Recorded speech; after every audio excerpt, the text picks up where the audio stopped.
আল্লাহ রে,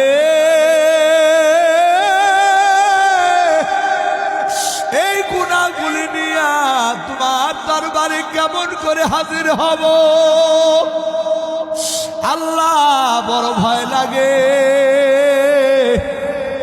অন্তরের ভিতরে বড় ভয় জাগে গো আল্লাহ। তবে আমি একটা কথা জানি আল্লাহ গো,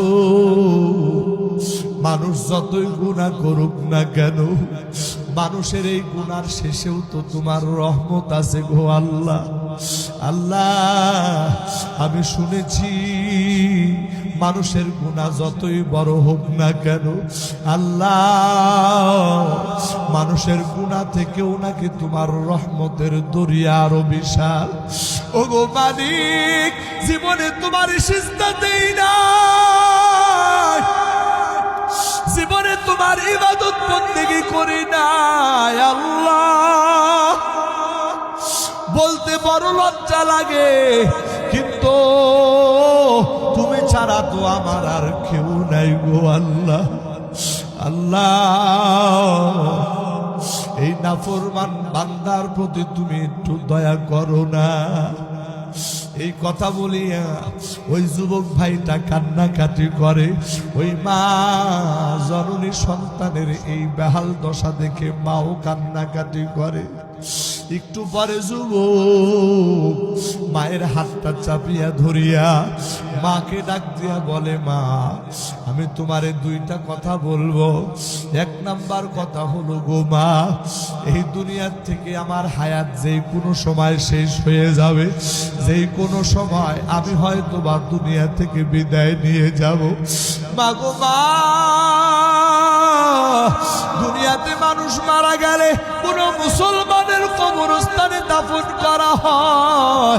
ওগো মা, আমি মারা যাওয়ার পর আমারে কোন মুসলমানের কবরে দাফন করিও না। আমি যে কত বড় পাপী গো মা, আমার পাপের কারণে কবরের মানুষদের আযাব বেড়ে যাবে। ওগো মা, তোমারে দুইটা ওসিয়ত কইরা যায়। এক নাম্বার ওসিয়ত, আমার মৃত্যুর পরে তুমি আমারে মুসলমানদের কবরে দাফন করবা না। দুই নাম্বার ওসিয়ত, ও মা, এই দুনিয়ার সব থেকে নিকৃষ্ট প্রাণী হলো কুকুর। যদি কুকুর মারা যায়, ওই কুকুরের গলা মানুষ রশি লাগাইয়া ওই কুকুরে টানতে টানতে যেমন ময়লার ডাস্টবিনের ভিতরে ফালায় দিয়ে আসে। ও গো মা,